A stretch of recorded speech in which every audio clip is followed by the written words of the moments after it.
আসসালামু আলাইকুম। আমরা চাঁদাবাজির একটা নতুন সংজ্ঞা শিখেছি গত ২ দিন ধরে।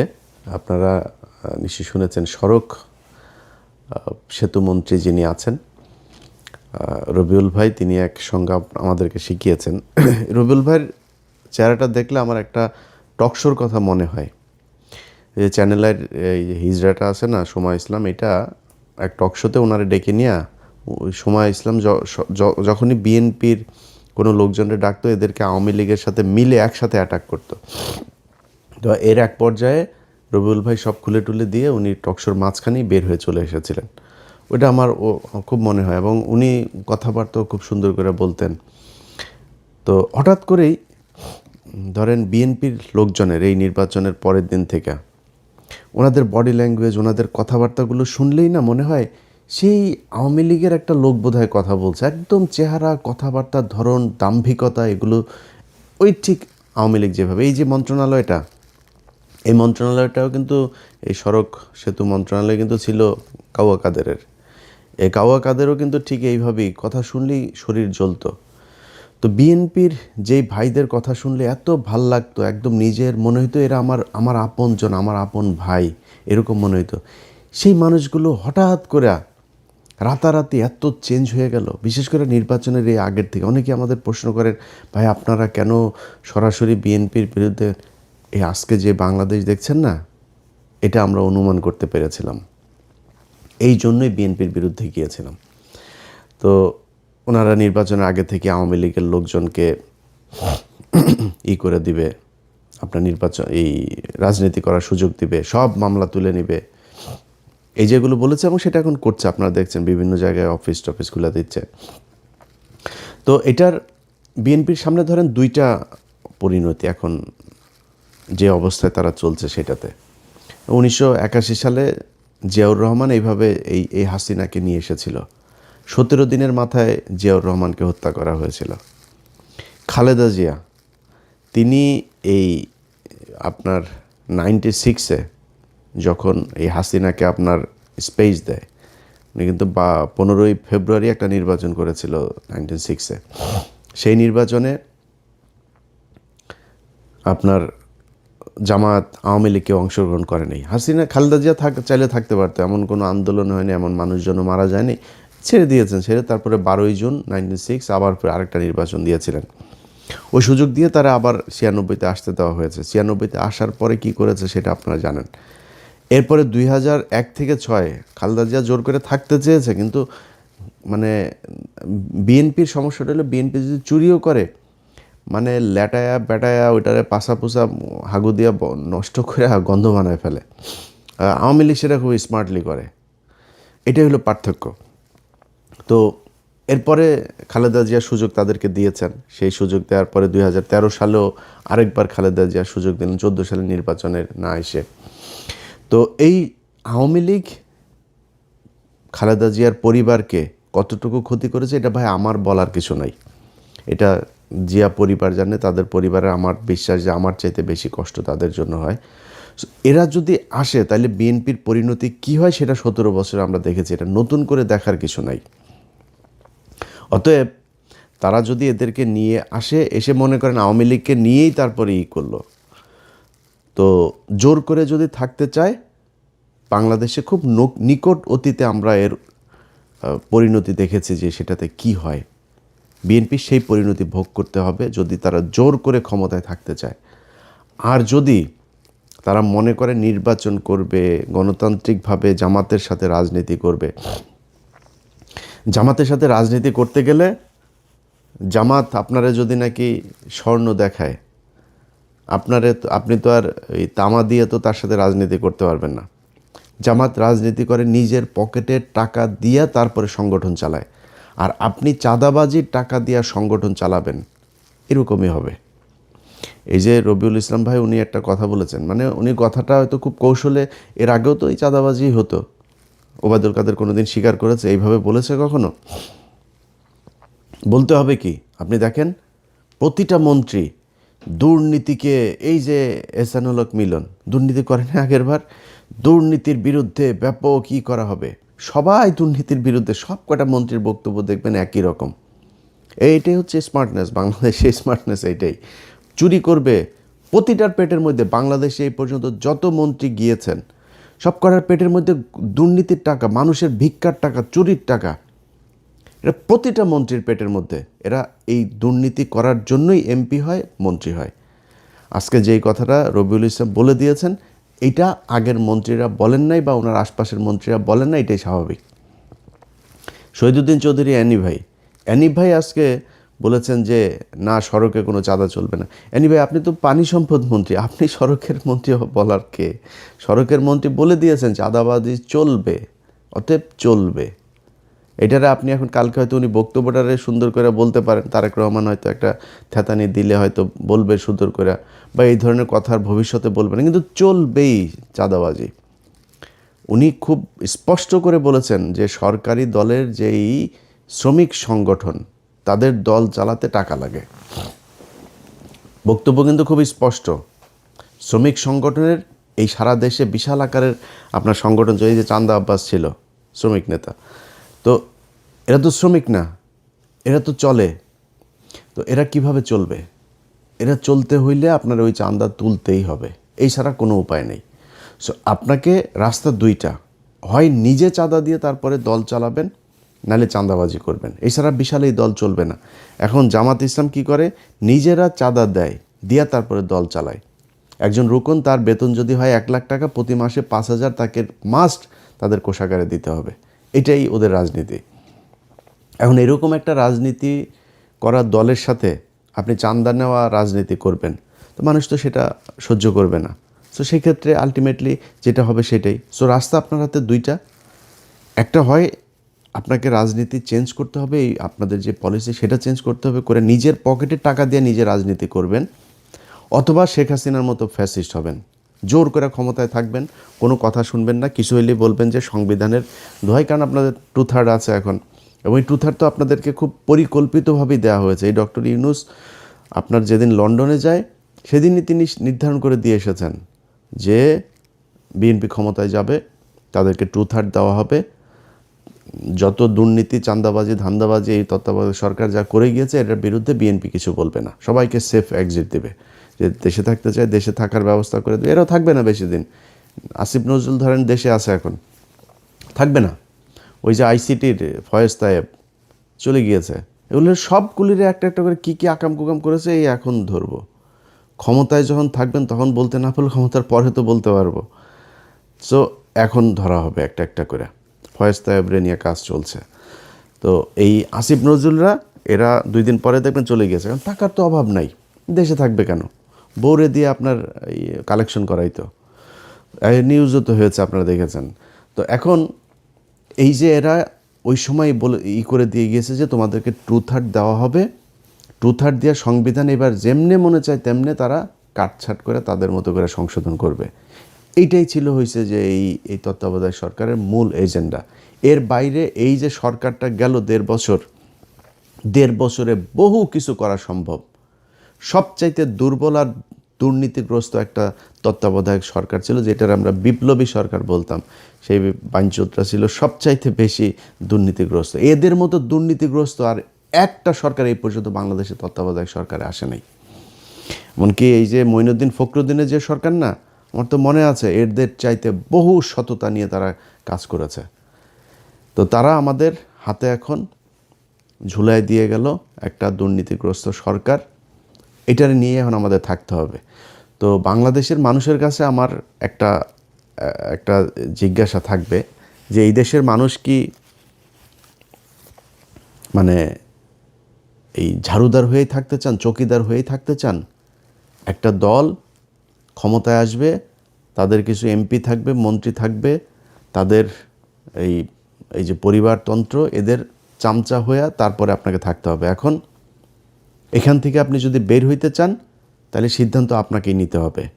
এই যে নির্বাচনটা হইল, এই যে রাজনীতি হয়, এই যে রাস্তায় ধর্মঘট, হরতাল, পিকেটিং, কোনো দিন কোনো এমপির ছেলেকে আপনার পাশে পেয়েছেন যে সে রাস্তায় এসে তারপরে এটা করে? কোনো এমপির ছেলে আপনার সাথে এই যে ভোটকেন্দ্রে গিয়া তারপরে এই ভোটকেন্দ্র দখলের কাজে মারামারি করেছে, মানুষকে হুমকি দিয়েছে? কোনো এমপি, এই নির্বাচনের সময় এমপি মন্ত্রী অনেকের ছেলে যারা এখন মন্ত্রী হয়েছে, এমপি হয়েছে, এদের অনেকের ছেলে দেশেই যায় নেই, ইউরোপে থাকে, আমেরিকাতে থাকে, অস্ট্রেলিয়া থাকে, কানাডা থাকে, পড়াশোনা করে। তাদের পাতলা পায়খানা হইলেও তারা সিঙ্গাপুরে যায় চিকিৎসা করতে। আর তোদেরকে বানায় রাখছে বোকাচোদা। তোরা পৃথিবীর সবচেয়ে বোকাচোদা জাতি। এটারে ওই মঞ্চে করে জনসভা করে না, বীরের জাতি, আমরা এই বীরের জাতি, 71-এর বীরের, সোগাটা ওইখানে মেরে দিছে তোদেরকে। তোরা পৃথিবীর সবচেয়ে নিকৃষ্ট জাতি, মানে আমরা পৃথিবীর সবচেয়ে নিকৃষ্ট জাতি। এদের মতো এরকম কামলা খাটা জাতি পৃথিবীর মধ্যে আর কোথাও নাই। আমরা পৃথিবীর যেই দেশে যাই, বাথরুম পরিষ্কার, রেস্টুরেন্টের কাজ, সিকিউরিটি, যত নিম্নমানের কাজ আছে যেটা আমরা করি। মিডল ইস্টে যান, যে আমেরিকা থেকে বিশাল ভাব সাপ নিয়ে আমরা দেশে যাই না, কোট স্যুট মুট পরে টরে, সব করে এখানে ফকিরনিগিরি কামলা দিয়ে তারপরে যায়, ভাব মারায় আমেরিকা থেকে এসেছি। এই হইল অবস্থা। এরপরে কি হয়? পোলাপান বড় হয়, বড় হয়ে তারপরে মনে করেন যদি মেয়ে হয়, বিশেষ করে ধরে একজন বিশেষ এক জাতিকে ধরে, ওই বিশেষ জাতি সাদাটা দাও পায় না, বিশেষ জাতির ধরে তারপরে পরিবার শেষ।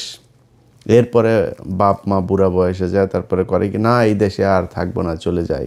এরপরে যায় দেশে গিয়ে এতিমখানায় টাকা পয়সা। আমি পরিচিত লোকজনের এগুলি নিজের চোখের সামনে দেখা, এই জন্য বললাম এইটাই আমাদের জাতি। আমরা, আমার দেশ নাকি সোনার বাংলাদেশ, এই সাউয়ার বাংলাদেশ রে, সাউয়ার বাংলাদেশে বাংলাদেশের মানুষ থাকতে পারে না। দেশের মানুষ বাইরে যায়, কামলা দেয়, টাকা পাঠায়, সেই টাকা ওরা পাচার করে বিদেশে পাঠায়। এটাই হলো বীরের জাতি। তোদের যদি লজ্জা থাকে তাহলে ভবিষ্যতে এদের এই ঠিকাদার, পাহারাদার, চৌকিদার, কামলা দিতে সামনে আর যাবি না। তোদেরকে দিয়া এই নির্বাচনের মাঠে কেন্দ্র দখল করায় তোদের কি চাকর বানায়? তোরাই চাকর। প্রতিদিন এই যে ট্রাকের মধ্যে থেকে যে চাঁদাগুলি নেন, এটা কিন্তু এমপির কোনো ছেলে নেয় না, মন্ত্রীর কোনো ছেলে নেয় না, কিন্তু এটা টাকার ভাগ কিন্তু একদম শেষ মাথা পর্যন্ত যায়। টাকাটা উঠায় কাঁদে দিয়ে তোরে দেওয়া উঠায়, তুই কামলা, ওইখানেও তুই কামলা।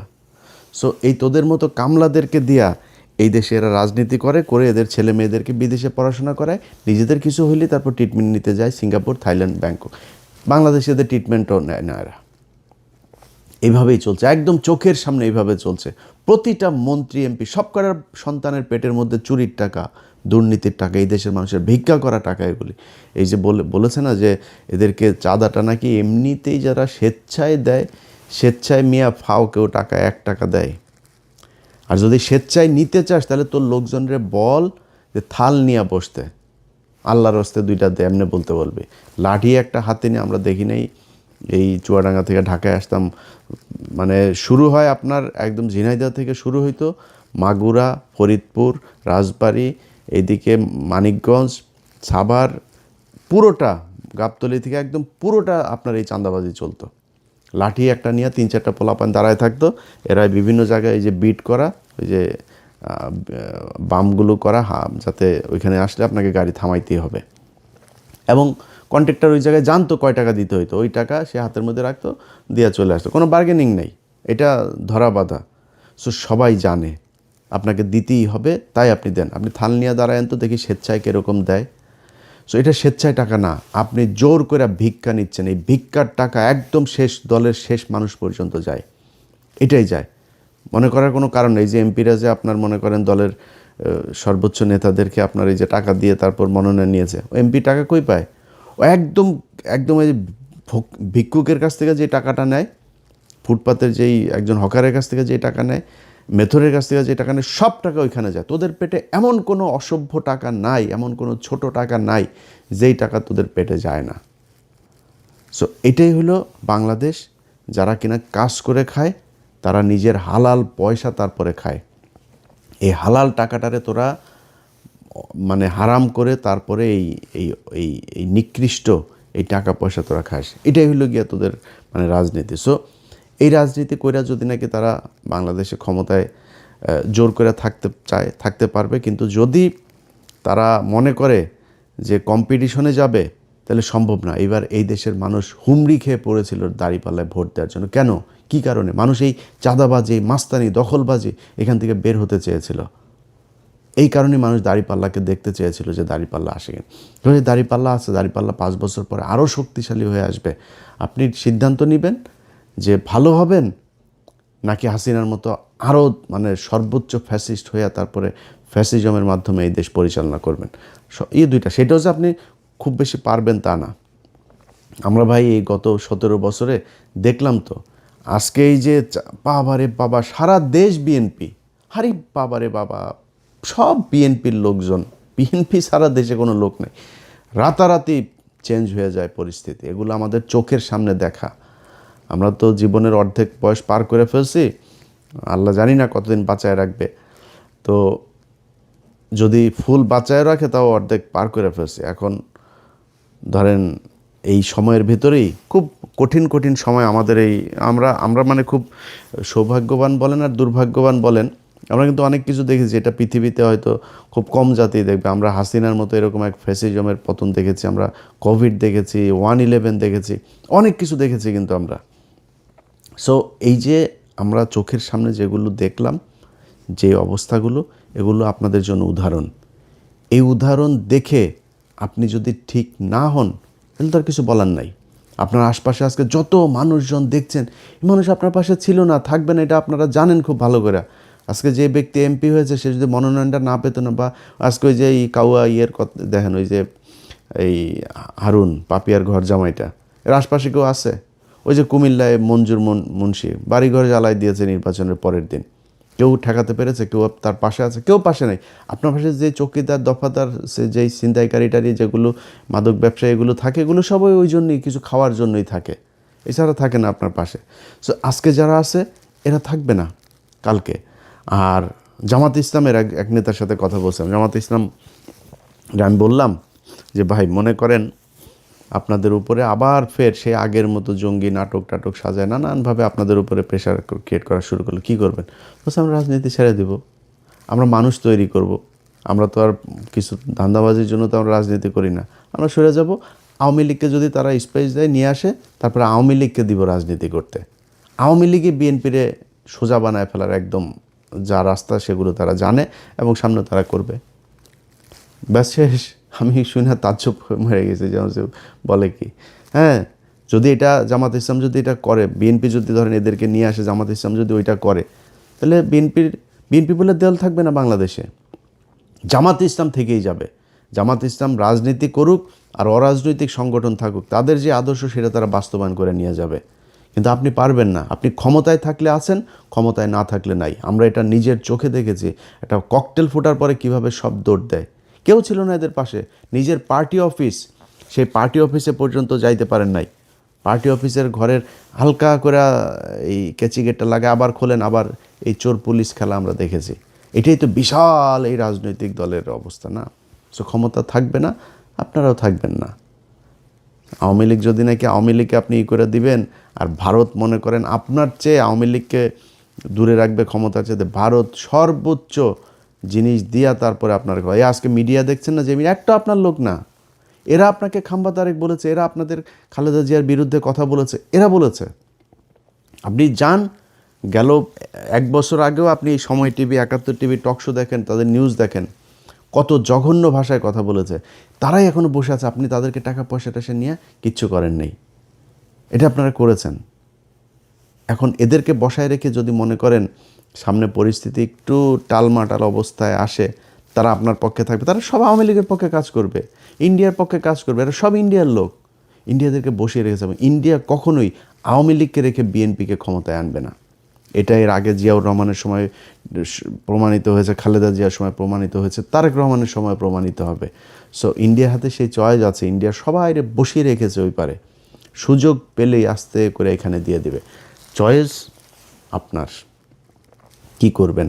দলে ঠিক করবে নিজেরা চাঁদা দিয়ে দল চালাবেন, না চাঁদাবাজি করে তারপরে জামাতের কাছে হারবেন, নাকি চাঁদাবাজিও করবেন, জোর করেও ক্ষমতায় থাকবেন, এক পর্যায়ে গিয়ে তারপরে ইন্ডিয়ার আওয়ামী লীগের কাছে ক্ষমতা হারাবেন। এই চয়েসগুলো আপনাদের সামনে দেওয়া থাকলো। কেউ কষ্ট পায় থাকলে দুঃখিত, রবিউল ভাই আপনারাও খুব পছন্দ করতাম, ওই যে বললাম নিজের ভাইয়ের মতো মনে হতো। আপনাদের এখানে মন্ত্রিসভায় অনেক মানুষ আছে, এই যে অ্যানি ভাইও খুব অনেকবার ওনার সাথে আলাপ হয়েছে, ওনার খুব দুঃসময়ের সময় কি করব বিভিন্ন পরিকল্পনা নিয়ে কথা হয়েছে, এবং অনেক অনেক খুব পছন্দের মানুষজন আছে এই মন্ত্রিসভাতেও। তো সেই মানুষগুলো হঠাৎ করে কথাবার্তা যেন কেমনে কেমনে বলে, তো এটা খুব খারাপ লাগবে। আশা করি যা বললাম এটা বুঝবেন, আপনার সমালোচনা আপনার ক্ষতি করার জন্য না। আমরাও চাই বাংলাদেশে বিএনপি আর জামাত ইসলাম দুইটা দল থাকুক, আসুক বাই রোটেশন, তারা ক্ষমতায় আসুক, একবার উনি আসুক একবার উনি আসুক, 2 বছর এই দল থাকুক, 1 বছর ওই দল আসুক, চলো কোনো সমস্যা নেই।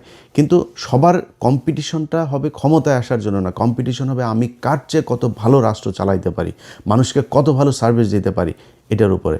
এই যে এক বিকাশ নুরু, তারে বসানো হয়েছে আপনার প্রবাসী ইয়েতে, একে মনে করেন এ এখন লাইসেন্স খুলবে, চাঁদাবাজি করবে, পাগল হয়ে যাবে এর অত্যাচারে। এর দিয়া কোনো প্রবাসী আসিফ নজরুলের দেওয়া হয়েছে? হয় নাই তো। এরকম এর দেওয়া হবে না। এই প্রবাসীদেরকে সেই 5 লাখ টাকা দিয়ে মালয়েশিয়া যেতে হবে, সেই পাসপোর্ট করতে কষ্ট হবে, আকামা করতে কষ্ট হবে, দেশে আসার পরে লাগেজ কাটবে, সব একই রকম থাকবে, এদেরকে দিয়ে হবে না এগুলো। তো তারপরেও মনে করি হোক, ভালো কিছু আশা করি। না হইলে এই যে আসিফ নজরুলদের মতো এরকম সব পাবেন, টাকা পয়সা পাবেন, ইজ্জত পাবেন না। আল্লাহ হাফেজ।